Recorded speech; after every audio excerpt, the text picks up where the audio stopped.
اللہ تبارک و تعالیٰ نے قرآن مجید میں فرمایا کہ اے محبوب آپ فرما دیں ان صلاتی و نسکی و محیایا و مماتی للہ رب اے محبوب آپ ان سے فرما دیں کہ بے شک میری نماز، میری قربانیاں، میرا دنیا میں موجود رہنا اور میرا دنیا سے جانا، یہ سارا اس رب کے لیے ہے جو تمام جہانوں کو پالنے والا ہے۔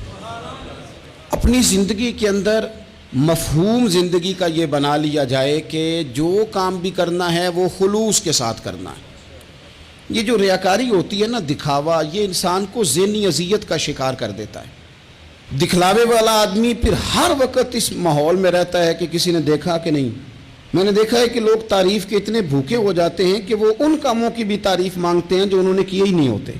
آپ جب للہیت والے ہو جاتے ہیں، عاجزی والے ہو جاتے ہیں، خلوص والے ہو جاتے ہیں، جب آپ کا دل اپنے رب سے جڑ جاتا ہے اور آپ کو چھپنے کا دل کرتا ہے، تھوڑا سائیڈ پہ ہونے، وہ شہرت سے بچنے والا پیچھے پیچھے رہتا ہے، اور میرا جی چاہتا ہے ساری غزلیں اس پیارے کے نام کریں۔ ایک ٹائم آتا ہے کہ انسان جگہ ڈھونڈتا ہے کہ میں کہیں چھپ جاؤں، کہیں اکیلے بیٹھ کے رب کو یاد کروں۔ اس کا دل کرتا ہے کہ کہیں کو رات ایسی بھی ملے کہ میں رب کی بارگاہ میں روؤں۔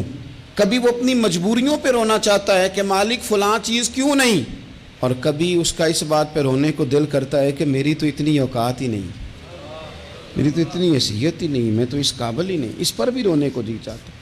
ریاکاری، دکھلاوا، تصنع، بناوٹ، تعریف کی خواہش، یہ انسان کے دل میں کھٹکتی ہے، سوئی کی طرح چبھتی ہے۔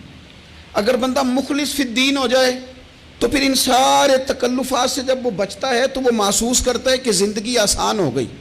یہ جو سادہ زندگی ہوتی ہے یہ آسان ہوتی ہے، اس میں بندہ مخلص رہتا ہے۔ نبی پاک صلی اللہ تعالیٰ علیہ وسلم سے صحابی نے پوچھا تھا، یا رسول اللہ صلی اللہ علیہ وسلم، ایک بندہ جہاد کے لیے جاتا ہے، اس کی نیت ثواب کی بھی ہے اور شہرت کی بھی ہے، ایسا نہیں کہ ثواب کی نیت ہی نہیں سرے سے۔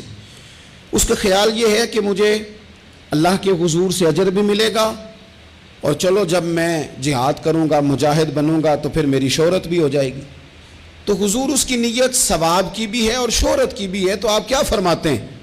تو نبی پاک صلی اللہ علیہ وسلم نے فرمایا چونکہ اس کی نیت ساتھ شہرت کی بھی ہے، لہذا اسے جہاد کرنے پر کوئی ثواب نہیں ملے گا، جہاد پر کوئی ثواب اسے نہیں ملے گا۔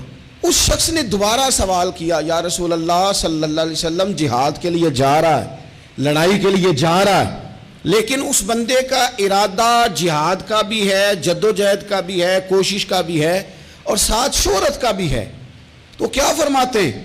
تو محبوب نے فرمایا چونکہ اس کی نیت ساتھ شہرت کی بھی ہے، اسے جہاد کا کوئی ثواب نہیں ملے گا۔ اس نے تیسری دفعہ عرض کی، حضور اس کی نیت شہرت کی بھی ہے اور جہاد کی بھی ہے، تو کیا حکم ہے؟